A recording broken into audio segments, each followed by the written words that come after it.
You are listening to Inside the Hive on the All Hornets podcast network, one podcast feed with multiple shows, making sure we cover the Charlotte Hornets from every single angle. If you like what you hear, please subscribe at Apple Podcasts and leave a 5-star review. The All Hornets podcast is affiliated with the Fans First Sports podcast group. Chase, on today's show, we have news. We have actual Hornets news. It's not really good news in any way, but it's actual news, even ahead of training camp starting next week. So we're going to get onto that. We are then also going to talk a little bit about Tyler Herro, who Jake Fisher recently linked Charlotte with in his latest report. So that's going to be an interesting. We'll talk a little bit about Herro, how he would maybe fit here, what potential trade package could look like.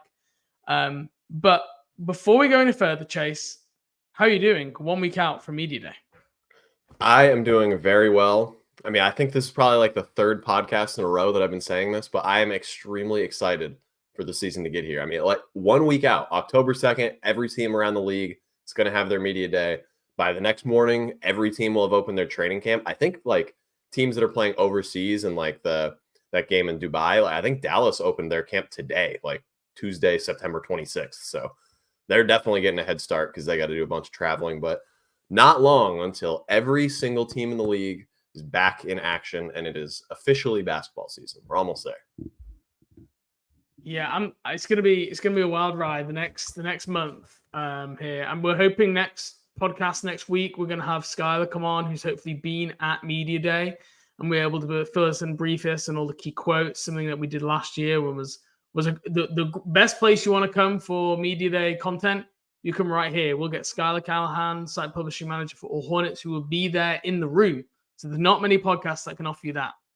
I mentioned about Hornets news earlier. It wasn't a watch bomb. It wasn't a sham shocker. It was a Reed rocker. Steve Reed. Coming out of nowhere, Steve Reed of the Associated Press covered the Hornets for a long time, involving a lot of other things as well in North Carolina, Charlotte area. And out of nowhere today, we still don't have like the actual source of this. Was this a luncheon? Was it a press conference? We don't know. All Hornets weren't told about it, and I don't think any other media outlets were either. But Steve Reed tweeted out some very interesting information ahead of training camp opening next week.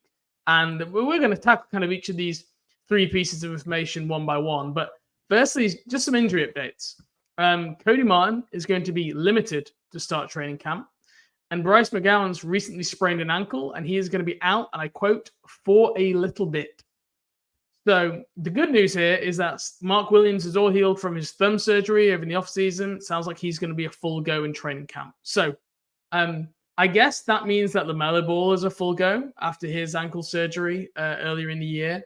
But Chase, I guess if you think about like we didn't know anything about what was going on with injuries, and this is our first real window into training camp, would you view this as like good news, bad news, somewhere in the middle? How are you feeling about obviously hearing about Cody, Bryce, and Mark?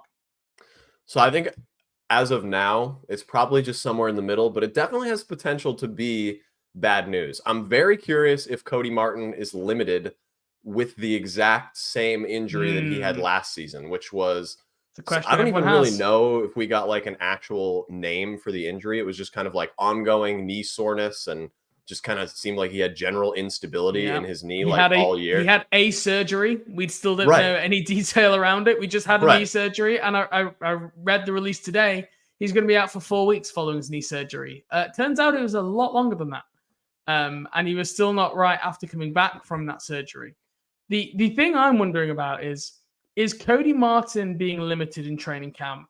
Everyone's mind is straight going to, well, one, it's definitely associated with that knee injury, and it's because it's still bothering him.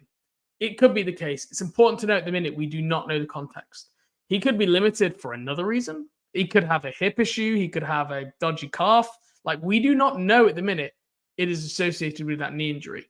The other thing is the team could just be being taking precautions to avoid running into issues that he had last year. Okay, so it might be that they're wanting to manage his load, ramp him up slowly because they don't want him to have knee soreness, rather than him being limited because he has knee soreness right now. Those are two slightly different but kind of related ways that you can handle this. And I think that does change the narrative around quite how concerning this injury is. And we just don't have that information.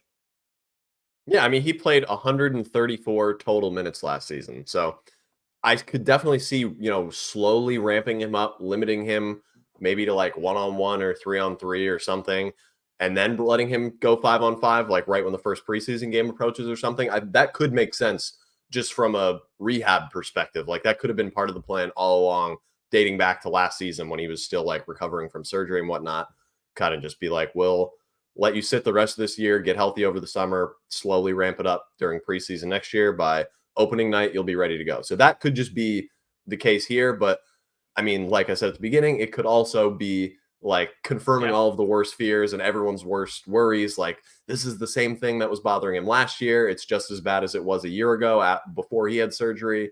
And now we're back at square one, basically, with somebody who is projects to be at least an important bench piece and rotation member. So I think that's the more likely. I think that's the more likely option, if I'm just being honest. Unfortunately, I think you're right. Yeah, I agree. But it's important that people don't jump to conclusions just yet. And if that is the case, it would be for me like red alert for Cody Martin as a player. Like, because at that point you've had surgery, you've rested it. Like, what else is there left to do? Now again, we don't know the details around this. These knee injuries are always way more complex than fans want to make them. It is not simply as simple as we want to make it out to be. We don't know if Cody ended up. He needs to get to Germany. Can we buy him a plane ticket to Germany? Yeah, we got to get him plasma therapy with Kobe Bryant got. That's what we need to get Cody. The platelet-rich injections or whatever they're called, or something like that. I can give him some great Bratverse recommendations if he heads to Berlin. So let's get Cody Martin a plane ticket. But it's a shame because he's just a perfect Clifford player, right? Steve Clifford talked about him being a big part of the team last year. He was almost going to be the sixth man going into last season, and this team really needs his skill set. It's something that not a lot of other people can do what he does on this team. So it's a real shame about Cody Martin. I am, faintly hopeful that this is just precaution, but we'll, I'm sure, get more information. Hopefully, a little bit more clarity on media day itself. Bryce McGowens out for a little bit after an ankle sprain. We don't know how recent this was. Is this something that happened a month ago? Did it happen last week? How long is a little bit? We don't know. The way it was phrased, the fact that he is going to be out, suggests to me that he is not going to be a go for next week at training camp, but maybe could possibly come back at some point over the training camp preseason schedule. I think with the tweaked ankle, as long as it's like nothing major, grade 2, grade 3 sprain, I would suggest that would probably be what I expect to happen here. But without knowing more details on when it happened or more timetable, I don't know. But the Hornets' backup shooting guard, small forward, is looking thin, a little thin just before the season's even started here. Once again. I mean, the sprained ankle bug seems to have not gone away after last year, but the thing it's never going to go away. It's the sport of basketball. We all know this. Like, I've sprained my ankle 500 times playing basketball. It's just what happens. And like we said, everyone gets affected by it differently. Some people are out for like 2 months. Some people out for 2 weeks. It's really variable between different players. Yeah, like who knows? Like right now, and the for a little bit, like that's very vague, which I'm sure Steve probably didn't get confirmation of a timeline, so he just went with that instead of making something up or being incorrect, which is totally understandable from his part. But I mean, like that could mean, like you said, he's going to be back in 2 weeks. He's going to deal with it pretty easily. He could be in a walking boot or something like that right now. We have really no idea. But what really I think is the biggest thing for me is like he probably had the upper hand in any sort of like position or rotational battle, because he was, he graduated off of a 2-way last year with how well he played, had his career high scoring outing in that last regular season game where it was basically him and Mark like running the show for the Hornets in that last game against the Cavs. Like I have to think that he would have had a leg up on like Nick Smith Jr. or basically anybody else that had come in, like maybe even Cody Martin, because Bryce McGowens theoretically would have been fully healthy coming off of a fully healthy season. But this kind of shoots that in the foot a little bit. It just kind of sucks for him. Not that I thought he was going to carve out some sort of 6-man rotational role. But I mean, there's a world in which he is, the 9th or 10th guy in the rotation on opening night. And I think that's just going to be I a think, little bit wasn't tougher it one for of him now. it was one of your Hornets take purges, wasn't it? I think Yeah, that it Bryce was. McGowens was going to be involved in the rotation from early in the season. So yeah, I think there were minutes up for grabs, maybe at that backup 2-3. I guess let's assume here that for the first couple of games, let's just assume that both players are going to be out, right? Like while Miles Bridges is out during that first 10-game period, if both Martin and Bryce McGowens are out, who do you think is next in line in that kind of backup shooting guard, small forward remit who will got most to gain here from this opportunity? It's got to be Nick Smith, right? I mean, basically the only guy left on a fully guaranteed contract that would be at that position. I guess James Bouknight as well, but if Yeah, you're that's thinking of another somebody name. that's more of like a ball handler type, like I think you'd look right at Nick Smith Jr. and be like, this is your opportunity right now. Like Cody Martin was not necessarily a backup point guard, but other than LaMelo and Terry, like was probably the tertiary playmaker off of the bench or something like that. That could be Nick Smith now, especially if Bryce McGowens isn't healthy too. That's just one less young guard that he has to work his way through on the depth chart.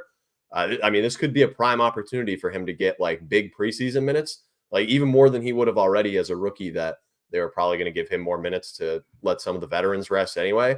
Now he kind of just like has to play regardless, unless you're going to run a 9-man rotation or something in a preseason game. Nick Smith is going to be out there like pretty early in the first half, just because of the way that the depth is shaken out in the preseason. So I think this is a pretty big opportunity for him, I think. From what you saw in Summer League, you would have Nick Smith ahead of James Bouknight at this point.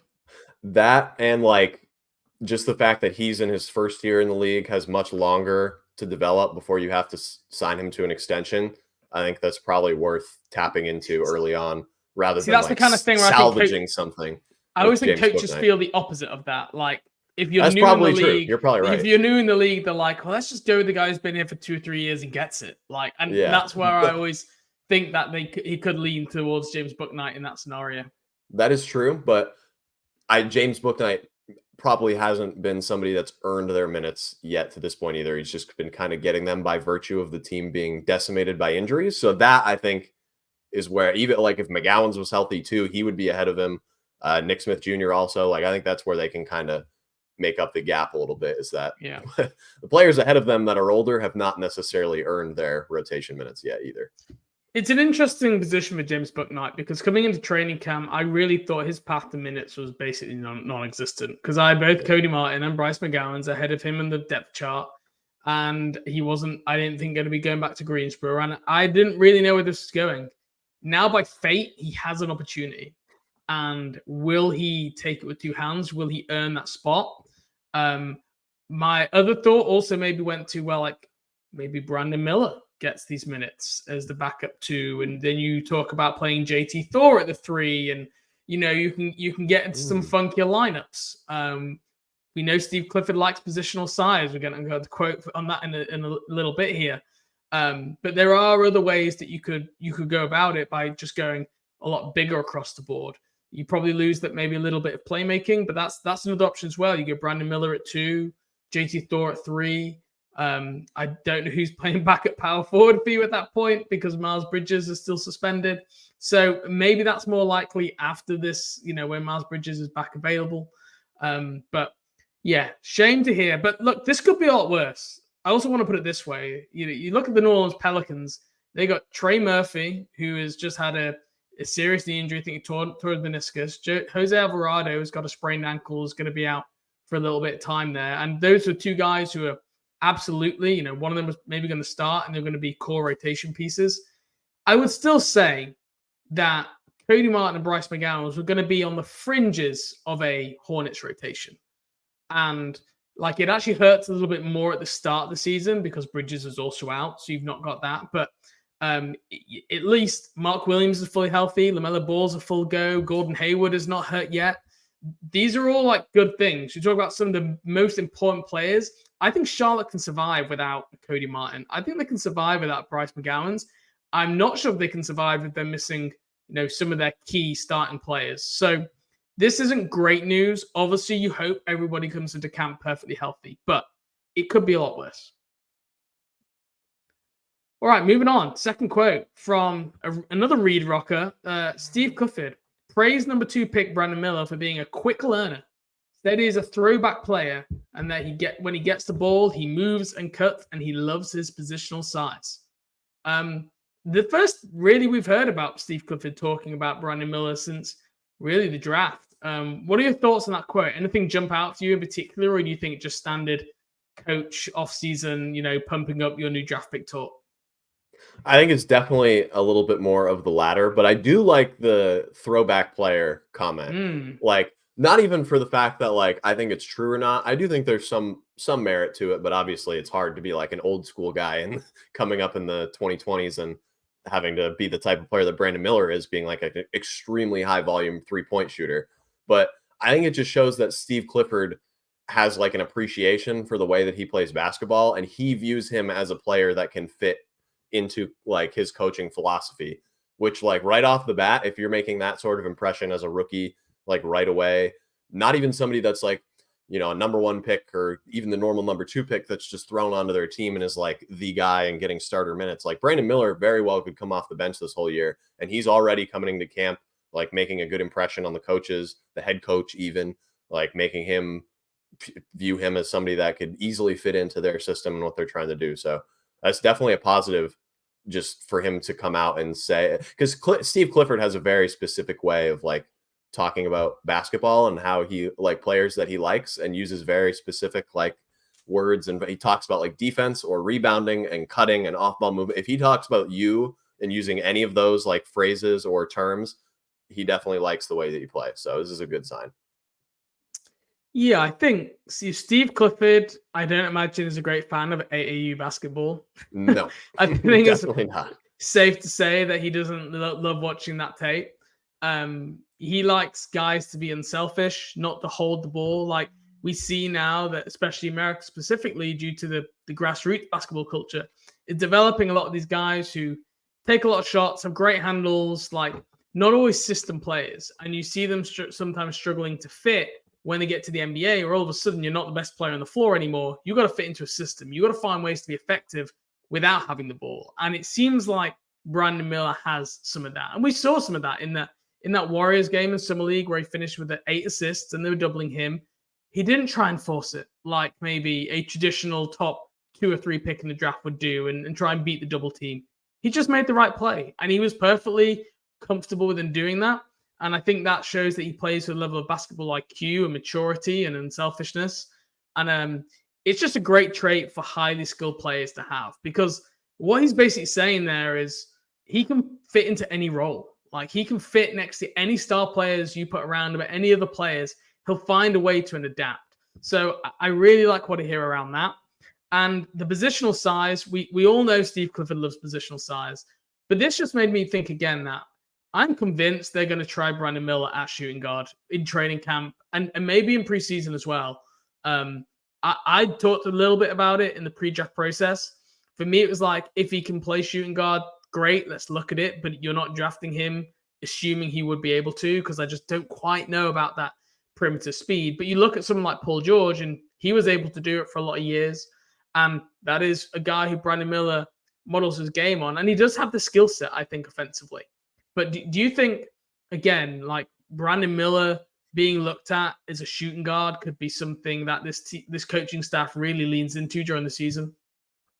I think that it would be wise of them to explore it at the very least. Like, I think that whether or not he can play the 2 is a hinge point for like the future of this team, because that changes significantly how you construct the roster, not only like around him, but if you have him and LaMelo in your backcourt, like we can 6'8", talk about 6'9". That's what I'm saying. Like we'll talk about this later with the fit of the backcourt player alongside LaMelo. You have a 6'9" off-ball shooter that can defend the point of attack, can defend multiple positions. Like, but can he defend the point of attack? That's the question, right? Yes, that's true. That would be that if he plays the 2, that would be like folded into it, you would assume anyway. But like if that all can come true and he can play the 2 and be like that reliable 2 guard, like 2-way player, you can slot in off-ball movement wings, or like you generally just get much bigger down the positional spectrum as well with a 6'8" player as your two guard. Yeah. But like The you can just slot rebounding, in the shot exactly blocking so for your many different backcourt types of would players be that you can put.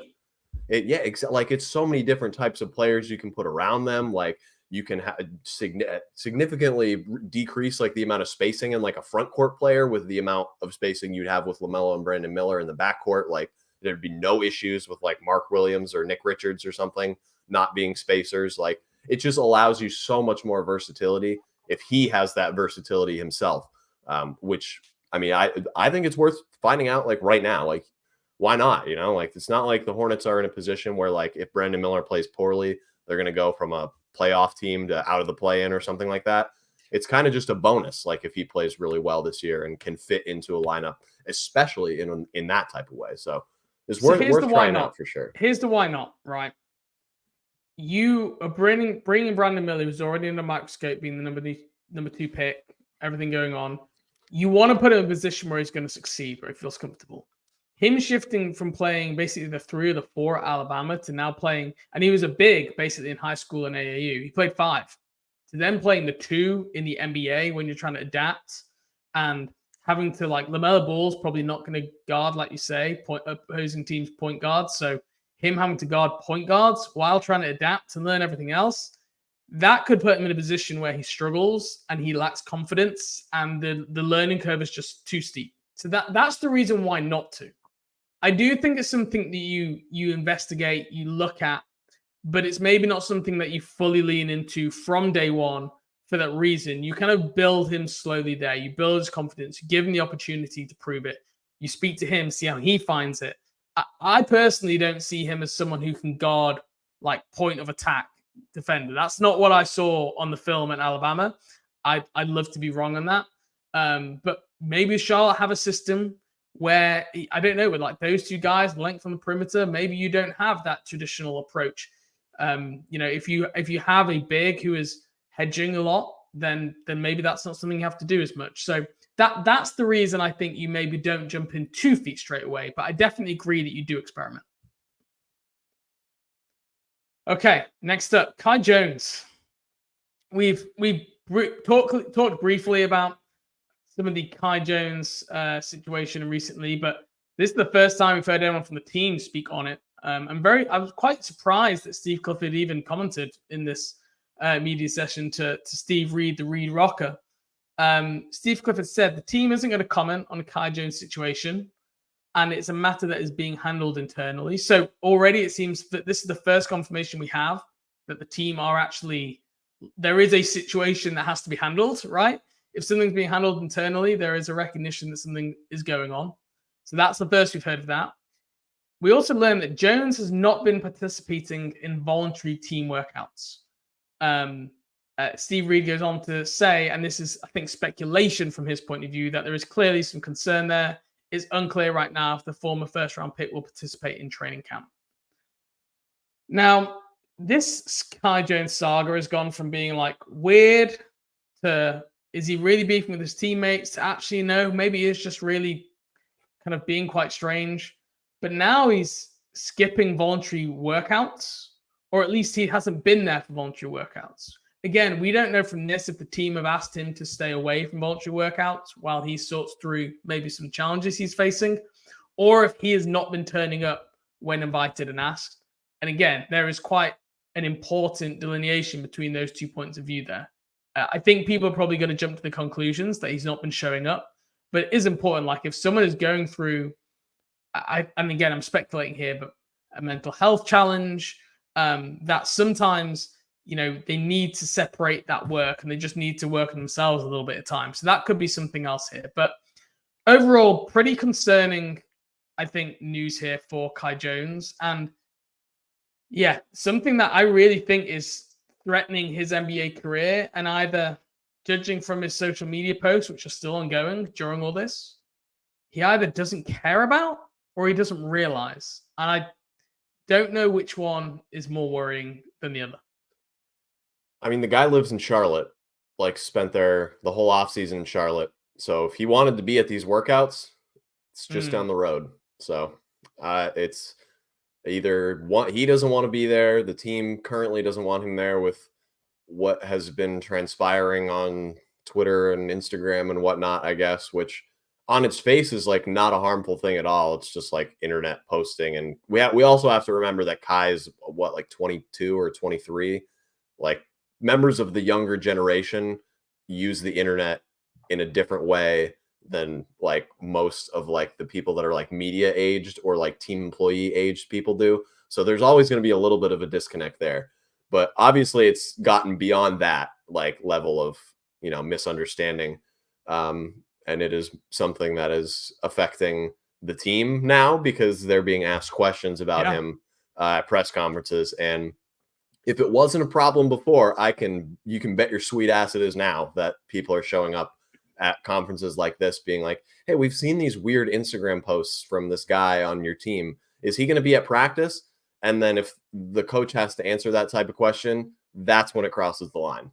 So now who knows what's going to happen or where he is, where he's not, whatever they're going to do is completely unclear at this moment because it's like a very weird, abnormal situation. But I hope that it works out for both sides and something gets sorted out here before training camp actually starts and that everyone will be present on the first day of work next week.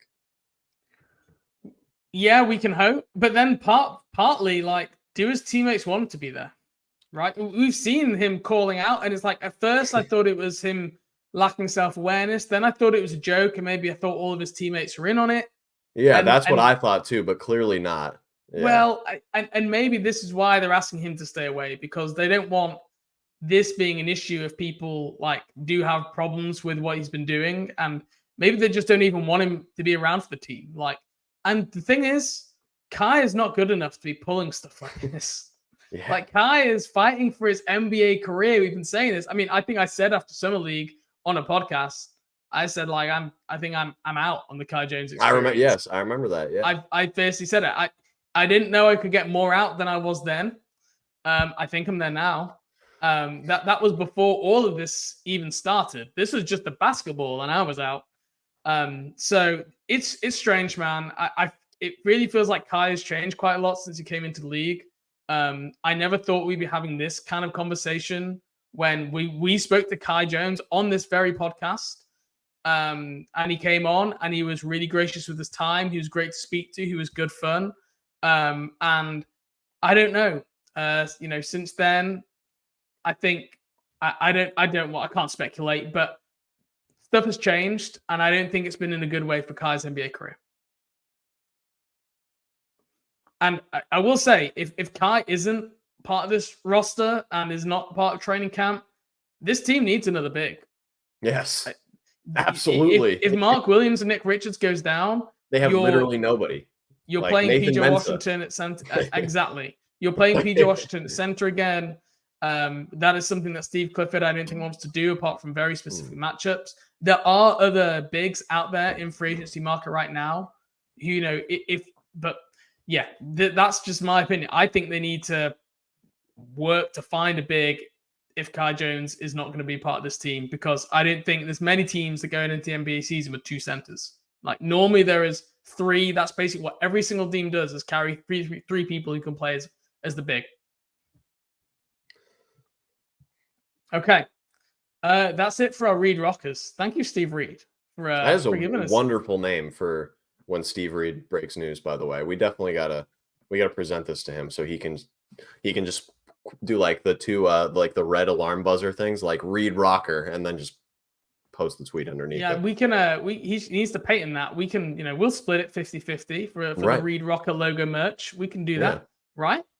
Yeah, we'll get the website going here in a second. Yeah. Okay, that is everything on Steve Reed. Thank you for those little bits of information. And we were supposed to record this podcast yesterday, and we had to reschedule. And what a good job we did. This is where basketball God's already shining on us, because now we've got to cover all that great news. So that's good. Before we move into section 2 on Tyler Herro, I want to tell you about this podcast is brought to you by allhornets.com, a credentialed Charlotte Hornets media outlet powered by Sports Illustrated. Allhornets.com's aim is to bring you 360-degree coverage of all things Charlotte Hornets, From breaking news, rumors, fan Q&As, and in-depth analysis, allhornets.com covers it all, and nobody does it better. Right. Tyler Herro, Chase. Friend of the program, Jake Fisher, come on the podcast before, giving us his time, wrote in his latest piece, keep an eye on Utah playing a potential role in a 3 or 4 team outcome of these Damian Lillard conversations. If Portland ultimately does business with Miami, the Jazz, as well as the Bulls, Hornets, and Nets are considered a team interested in landing Tyler Herro from the Heat, sources said. So this is the first time that I think it's been reported that the Hornets have interest in Tyler Herro as a potential option. I think the Nets has been out there before. The Jazz has been out there before. But the Bulls and Hornets are relatively new pieces. What are your thoughts, Chase? Tyler Herro, are you surprised to see this linked? I know I shared some of my thoughts on social media, but what are your thoughts on Tyler Herro? Yeah, I am a little bit surprised. I mean, we all knew that like the Hornets had the potential to get in on this Damian Lillard deal or like a James Harden trade or a similarly big blockbuster trade and be that third team that facilitates things a little bit because they have some high salary veterans and Hayward and Rozier that can match contracts pretty easily with most players around the league, really, just by adding one of those veterans and a couple other guys on, you can pretty much move around any piece that you would need to. But to actually see it happen outside of, people constructing trades for some sort of like thought exercise on the internet is pretty surprising. I mean, the way that Tyler Herro would fit into the team from like a basketball perspective is one thing, but to be interested in somebody who, I mean, you assume that they have this interest in him is because they believe that he can be like a top option on their team. And he is kind of one for the Heat right now, but obviously with the Hornets, he'd be taking a pretty significant upgrade in his role and his status on the team and his importance to like the success. I think like, I don't know if you're trading for Tyler Herro for him to be your sixth man like he was for Miami. I think the Hornets would be moving to get him to make him kind of like a core part of this rotation here. So it's very interesting to have them actually be tied in there because the only players they can give up for him are other players like that, like Gordon Hayward or Terry Rozier, and then, combine him with whatever low salary rookie scale guys that you want. You need to give up like your second, third, fourth option to get him anyway, which kind of just by default throws him into that slot as well. So whether or not you believe that he is that player from a basketball perspective is one thing, but I thought it was very interesting that the Hornets were included in that list because it's kind of like what they'd have to do for me in my eyes is they'd really be putting a lot of stock in this LaMelo, Herro, Brandon Miller, Mark Williams future.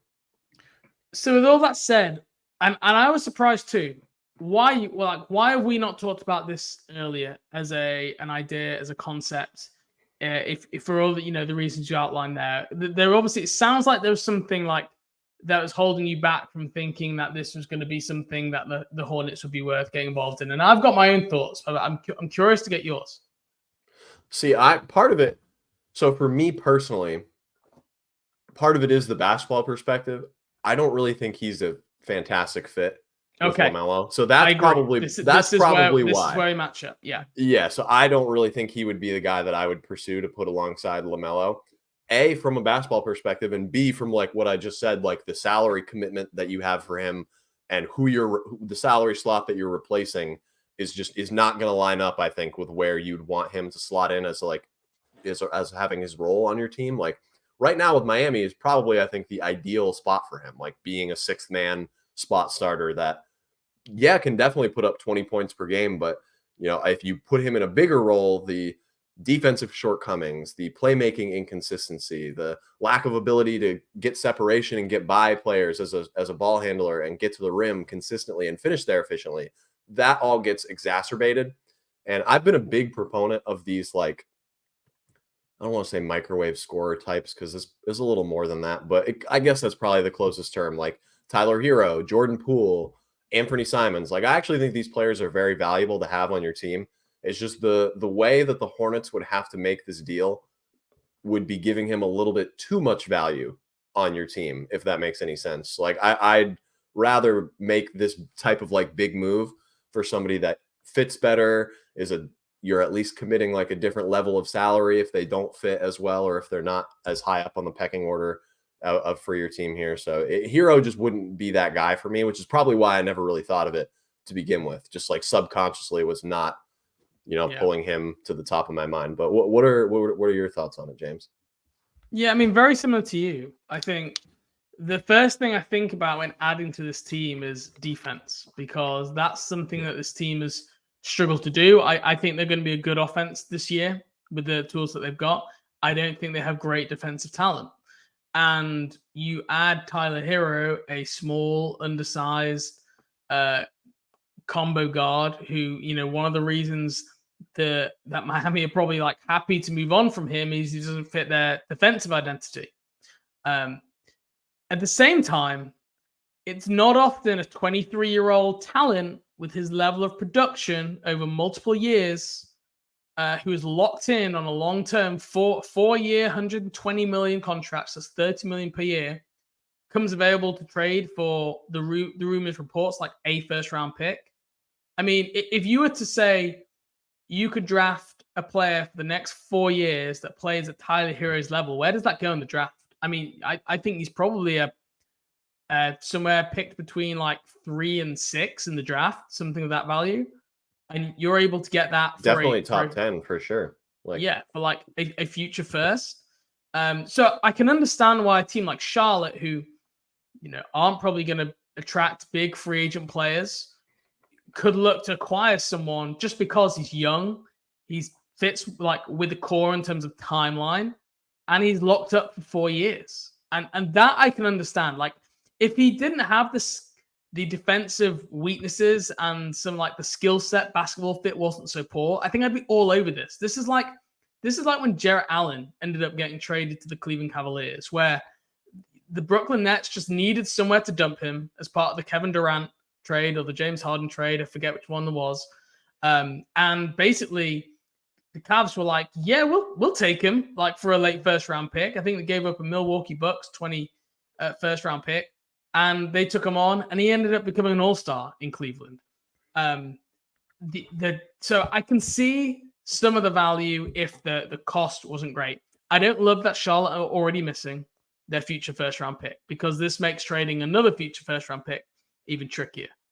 The only way I see this making sense is like if you want to move him for Hayward. Because for me, like, Terry Rozier versus Tyler Herro on the contracts they're currently on, which would you rather have for the next 3 years? I know Terry is a 4-year contract. So would I.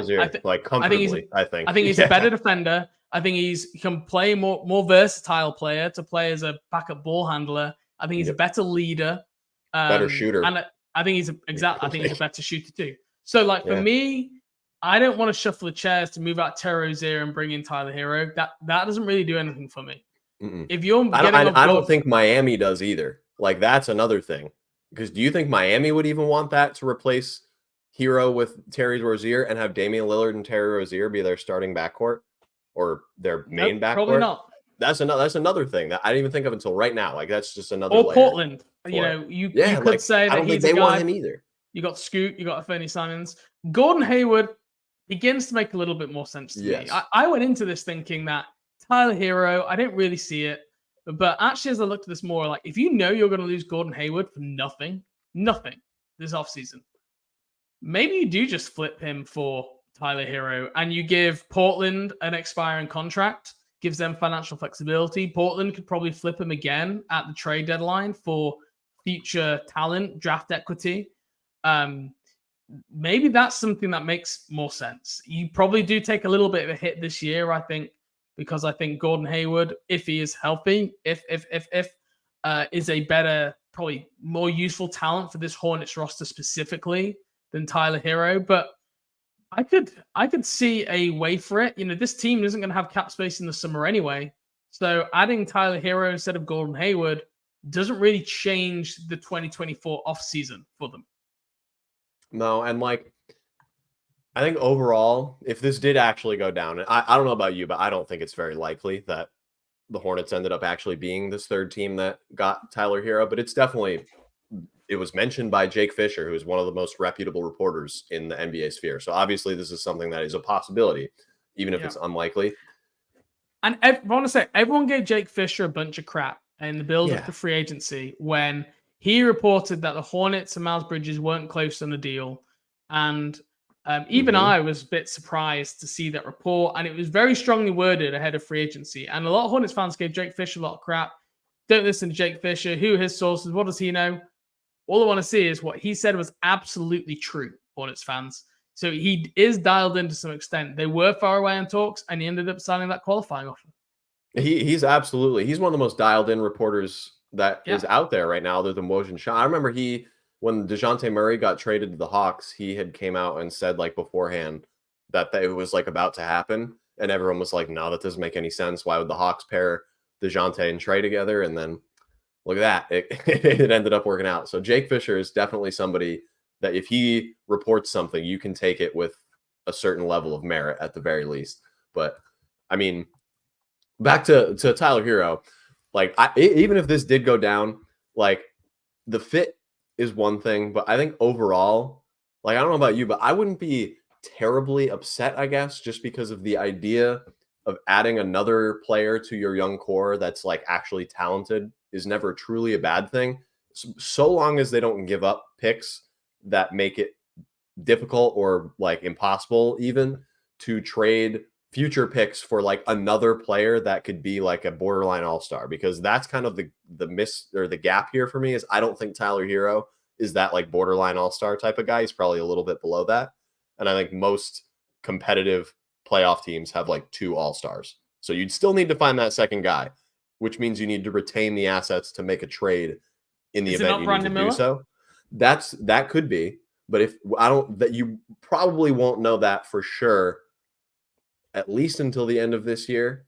Yeah, maybe by the deadline, maybe, but it probably most likely a couple years. Like we've been spoiled, I think, over the last 5 years when so many young players have just come in and killed it like right away, like with all the influx of talent that comes to the league. But like there is a chance where that happens, and then if you do retain those assets down the line, this would become like one of those like you didn't see it at the time, but it turned into like an extremely valuable trade that ended up basically just giving the Hornets like an extra young player to add to their core for free. Like if they ended up flipping Hayward, who they weren't going to keep and didn't trade away a bunch of valuable assets or something. But like that's like a dream scenario for the Hornets. So how likely is that?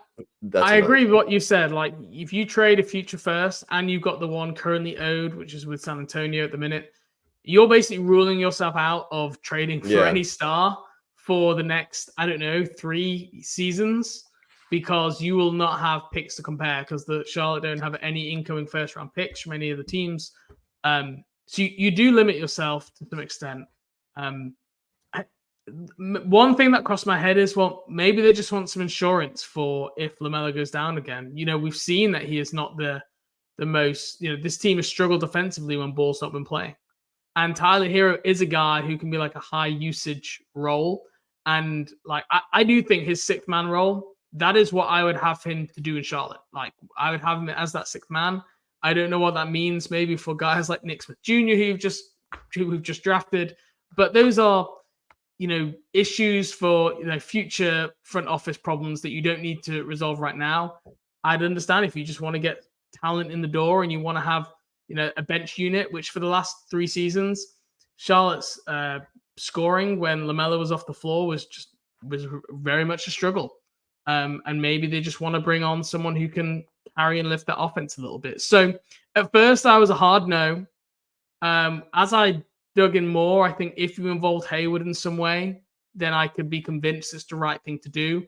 But still, I agree with you that basketball fit with LaMelo Ball is just not good. And you need Mark Williams to be, you know, 2018 Rudy Gobert, I think, if you're playing those two in the backcourt, which if he is, then hey, I'll sign me up. I'm so glad you said that, because that was literally going to be my next point, was that if Tyler Herro is on this team, pretty much no matter who he's on the floor with at any given time, he is the worst defender in your lineup. And then if he's playing with the starting unit of LaMelo, Herro, Miles Bridges, PJ Washington, and Mark Williams, let's say that's their closing lineup or whatever, if Hayward is gone. Like Mark Williams literally does have to be the sole like line of defense at the rim. Like Miles Bridges and PJ Washington are just like good or like slightly above average defenders. Neither of them are lockdown guys. And then you'd have Herro, who is like legitimately a bad defender at this point and is like a pretty clear negative on that end. And then you'd have LaMelo, who can be a negative, can be a positive when he really taps into like the defensive playmaking and gets steals and stuff. But you would just be asking the world of second-year Mark Williams to clean up for the mistakes of all of these people in front of him all game, it would just be like that is a scenario where you put Mark Williams in line to regress as a sophomore, and then the future of your team, the fan base, the coaching staff, like it's all just gets flipped on its head with like what type of team you thought you were going to be going forward and what type of team you are in the moment. Like it would just be it just asks so much to make like a bad fit work, and that's what I think this would be, is if they acquired Herro, it would just be making a guy that doesn't fit try to fit. I would say it would be exciting, right? Trying to figure out how that guy fits into your rotation, into your team going forward. It would be interesting just because you're adding someone of that talent. But yeah, I still think think never truly a bad thing to acquire a player that's good as Tyler Herro, but it's not automatically a good thing either, which is the opportunity cost of what that limits you from doing. And I do think these other teams like the Nets and the Jazz probably have a lot more picks and players that they can include than the Hornets, a lot more additional flexibility. So if they really wanted to get Tyler Herro, I'm pretty sure they could jump in front of any offer the Hornets could put forward. But who knows how legitimate that interest is. One thing that, I do know, and I've spoken to you about this, is that the Hornets team were high on Tyler Herro during that draft, and he was a guy who was in contention to be selected along with that PJ Washington pick. He was definitely a guy the front office were considering. So this isn't like just some guy. It's like, oh, who's this Tyler Herro kid? Let's look into it. They've liked him from draft day, and now they've got an opportunity maybe to pair him with another player that they liked in PJ Washington, and maybe they want to do that. And a couple of pair of Kentucky teammates, if I'm not wrong, I believe. They were teammates at Kentucky. I think PJ's second year. They were there. Maybe PJ's little recruiting here for Tyler Herro. Come to Charlotte. Who needs USA basketball? You can all just play at Kentucky together, and everyone can meet up in the league. There was a time when Big Blue Nation was just like taking over, wasn't it? Like if you look through the list of late 2010s. John Wall, Anthony Davis, not Kyrie, who's Duke, but there was a long DeMarcus list there. Cousins, Karl Towns, it's so many guys that like are all like friends now still. So clearly it lasts. Michael Gilchrist, or maybe not so much. Maybe we should say it. We could say that one quietly at the end. That's probably a good idea. Isaiah Briscoe. Yeah. Okay. Last thing just to mention here. You want to mention Buddy Hield, who was also this was a sham shocker. Buddy Hield is basically on the trade block after not reaching a contract extension with the Indiana Pacers. What are your thoughts on Buddy Hield? He's there. It's available, it seems. That was a bit of a call for come make your bids. It seems like there's been a lot of contenders being linked with him, but do you think Charlotte makes sense at all? See, I actually think on its face, this makes more sense than trading for Tyler Herro. On an expiring rather than like a hefty long-term deal, could easily be flipped again mid-season if the value is right, because the restrictions for trading him will have been up by then anyway. He wouldn't need to play the whole year in Charlotte, and then just risk losing him as a UFA. You could just flip him at the deadline if you wanted to. He's also a much better shooter. Though. I just want to say that doesn't happen. You're right. We always talk about scenario, we can flip this person, and like whenever do you sign someone or trade for someone and then like trade them again within? It's so very rare for like anyone of actual consequence. But continue. That's like a Ish Smith scenario, much more so than someone who's as valuable as Buddy Hield. I mean, if you compare him to Tyler Herro, I think Buddy Hield is miles better as a shooter. My favorite piece of information or stat, I guess, that I saw when the Buddy Hield rumor came out was from Sam Vecini. Outside of Steph Curry, there are only 12 times in NBA history where a player has averaged 40% from three on at least 8 3-point attempts per game for a whole season. Buddy Hield has averaged 40.3% from three on 8.3 3-point attempts per game over the last 6 seasons.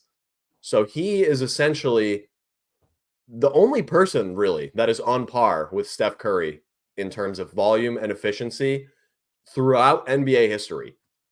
Like Buddy Hield is that But he can good shoot of it. an NBA shooter. Like the same negatives apply to him as they do to Tyler Herro. Very poor defender, not a playmaker, doesn't have the size or the athleticism really to compete with that many guys on that end. But my God, is he going to fill it up when you like the perfect catch and shoot off ball weapon for LaMelo. Like that is Buddy Hield. Like he's going to move around. He can shoot off the dribble a little bit.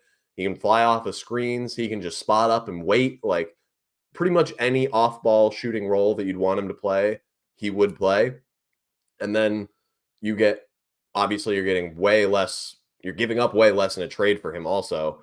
And then you don't have to worry about like the salary commitments down the line. You don't have to, trade Terry Rozier or something to get him. You can match Cody Martin, James Bouknight, and Kai Jones, I think, is matching salary for Buddy Hield in a 3-for-1 deal right there. So you wouldn't even need to send out. Thrilled with that one. I'm sure they would. I'm sure you would. They would be. You'd probably have to see. That was where you'd probably have to attach a first.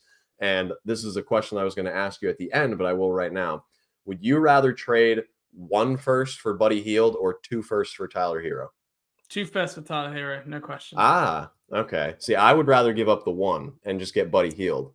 I think you view the 1-year contract. You view the 1-year contract as an asset. I view it as like you're giving up something for them Buddy Hield to leave in free agency, and Tyler Herro is here for 4 years, and you get to build a team with his skill set in mind that can complement him. So that's how I look at it. I wouldn't be a proponent of doing either, but I am not giving up a first round pick for Buddy Hield. Why do you need Buddy Hield? We had Troy Daniels, right?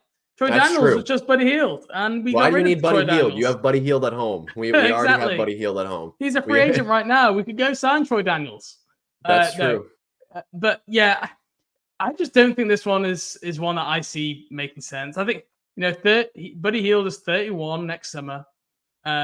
He's not played meaningful basketball barely in his career. No. He's been like in Sacramento and then to rebuilding Indiana.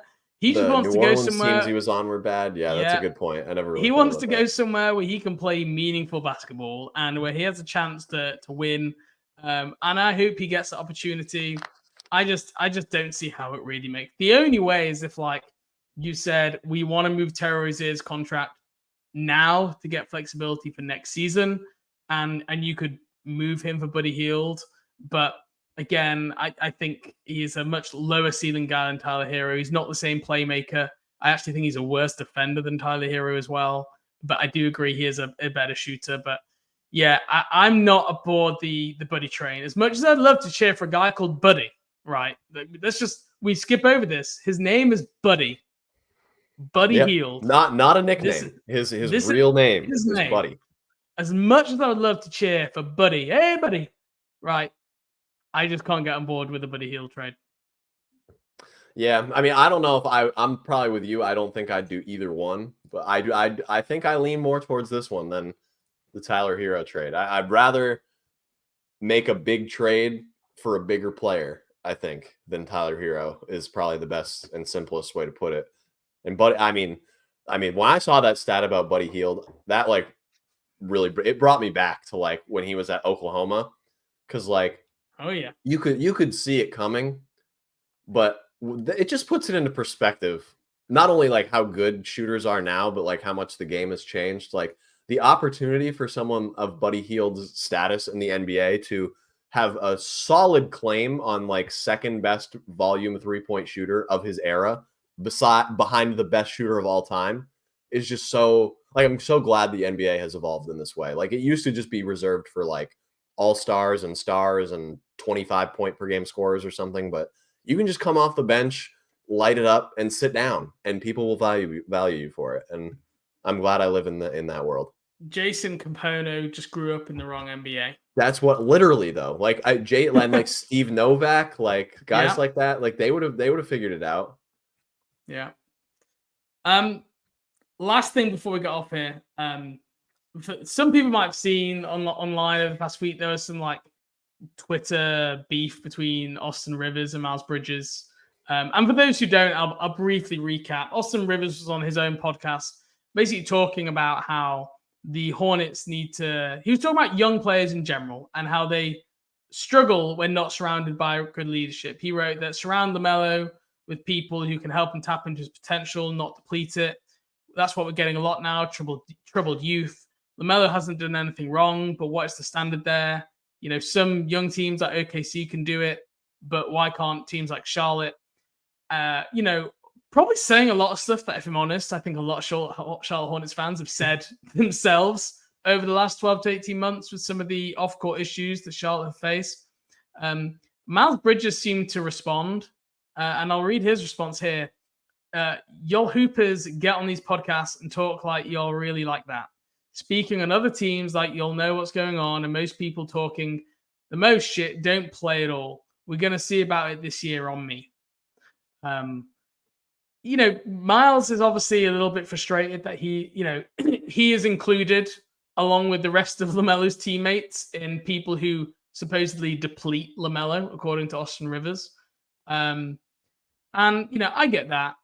But I just want to say this. For those like jumping at like Austin Rivers being like, oh, Miles Bridges cooked you, who are you to talk about the Charlotte Hornets? Like, this is exactly what Hornets fans have been saying for 18 months and 2 years.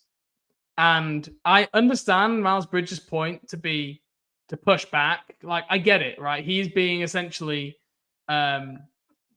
indirectly criticized as are other people. And I get you going to be protective of your teammates, your players, your franchise. I get it. At the same time, like Miles Bridges, I just want the guy to keep his head down and work hard and not draw more attention than needs. Like, why are you getting involved in online Twitter beefs from your position? Talk about like throwing rocks from glass houses. Just don't need it. So Miles Bridges, I understand what you're trying to do. Setting up for your teammates, whatever.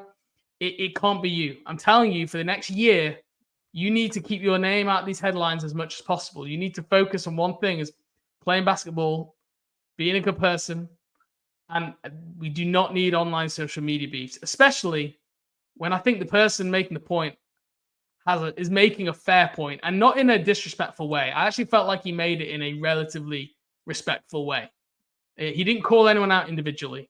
He's saying something that everyone around the league and fans knew already. I don't think it's a coincidence that perhaps the biggest example of why Austin Rivers is saying that what he did, and who the person who was most directly implicated by Austin Rivers implying that the Hornets are not surrounding LaMelo with examples of players who have high character, responded to it. Like, I don't think that's a coincidence at all. And that's pretty much where it starts and ends. Like, none of the other guys said anything about it, but someone who has had a very public off-court and serious legal situation that would stand in direct contrast to what Austin Rivers is saying is the one that spoke up and got most publicly offended about it. Like, obviously, and I'm not even saying Miles is entirely wrong. Like, I'm sure Austin Rivers actually doesn't know very much about what goes on in the Hornets organization as an outsider. It makes sense that someone on the team would not take kindly to that perspective of somebody who has never played for the team, probably doesn't know all that many people that play for the team or work for the team. Like, that would be annoying to hear. But when you're the guy that he's talking about, it's a little different. And I think that's very clear that that's basically what he was alluding to. There aren't that many other examples of players, you know, setting a poor example or whatever. I don't even know, like not being a leader, or not being a mentor, or whatever term you want to use for like what he was alluding to. Like, it's not a coincidence that nobody else said something, and Miles Bridges was the one that posted a Snapchat story or something about it like that or whatever. But yeah, I mean, I'm with you. Like, just we don't need the social media basketball, updates, dude. Yeah, play basketball. We don't need the social media updates. No, we don't need these Twitter hissy fits. Like, it's this, and actually, this is actually his point too. Responding to it is another example of what he's saying. because a 30-year-old or a guy, teams that have like are more veteran players in the room that don't care as much about what people are saying or thinking wouldn't have responded to it either. So this is just it just adds layers. Like it adds another layer onto why he was right. The fact that you like respond and tell him that he's wrong. It's just proves it again. Like we've been saying it for months. Like you're absolutely right. This is something that many Hornets fans have probably said pretty much these exact words before. Yeah. If not, and now like, just because someone else said it, it's like, whoa. Right. It's now like, it's better. We can criticize ourselves, but you can't criticize. No, that's not how it works. That's, like, no, this is not like, at all. So I just wanted to touch on that briefly. But that is everything from us. We have our news updates. We have our Tyler Herro conversation. We've had our rant on social media, little discussions. I was going to use another word there. I'm not going to use it. Chase, that is everything for me. Good talking to you. Next week, we have training camp. We have media day. Looking forward to it already. The offseason is officially over from next week. Good time as always. Thanks for listening, everybody.